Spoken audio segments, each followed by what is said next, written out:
देखिए, राजनीति में जब तक आप अपना कॉन्फिडेंस नहीं दिखाएंगे तो आप राजनीति नहीं कर पाएंगे। मुझे याद है, बिहार का चुनाव था, लालू यादव जी रेल मंत्री थे और इसी रेल भवन में हम लोग कवर करते थे उस समय पर। तो गए थे, उनसे पूछे तो उन्होंने कहा सरकार हमारी बन रही है। और बाद में जब रिजल्ट आया तो आरजेडी तीसरे नंबर पे थी।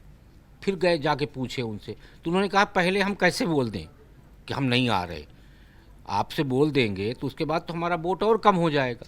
तो प्रशांत किशोर जी दावा कर रहे हैं, दावा राजनीति में होता है, हर पार्टी दावा कर रही, आरजेडी भी कर रही, भारतीय जनता पार्टी भी कर रही। हम प्रशांत किशोर जी को कमतर आंक के नहीं चल रहे, उसका कारण है, रिजल्ट क्या आएगा मैं नहीं जानता, लेकिन मौजूदा समय पर प्रशांत किशोर जी ने भारतीय जनता पार्टी, आरजेडी और जेडीयू को सफाई देने के लिए मजबूर कर दिया है।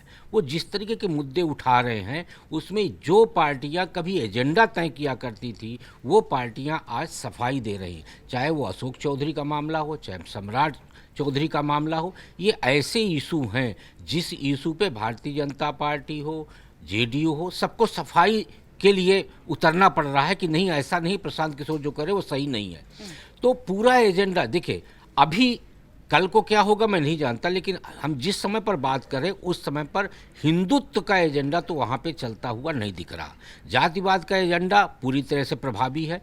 अब प्रशांत किशोर जी कितना वोट पाएंगे ये कहना अभी कठिन है, लेकिन जिस तरीके से वहाँ वोटों का समीकरण है जातिगत, तो उसमें यदि हम एमवाई समीकरण मान के चलते हैं कि आरजेडी के साथ है और बाकी ओबीसी, दलित, ईबीसी ये भारतीय जनता पार्टी और जेडीयू के साथ है, तो पिछले 3 दशक से जो सवर्ण राजनीति से पूरी तरह अछूता है, पावर से दूर है, उसके लिए कहीं ना कहीं एक छोटा सा दीपक दिखाई दिए हैं प्रशांत किशोर।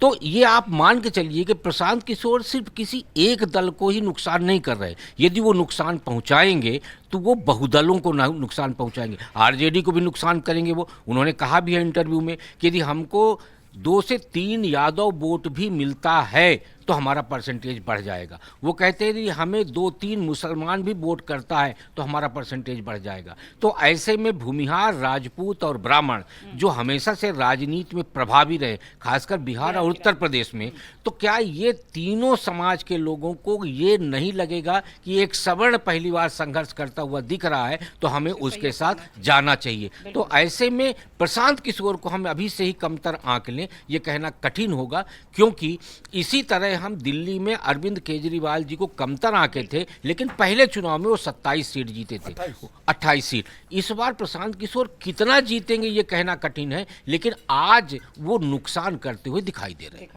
अगर आप ये वीडियो YouTube पर देख रहे हैं तो हमारे चैनल को सब्सक्राइब कर बेल आइकन दबाएं, और Facebook पर देख रहे हैं तो हमारे पेज को लाइक करें।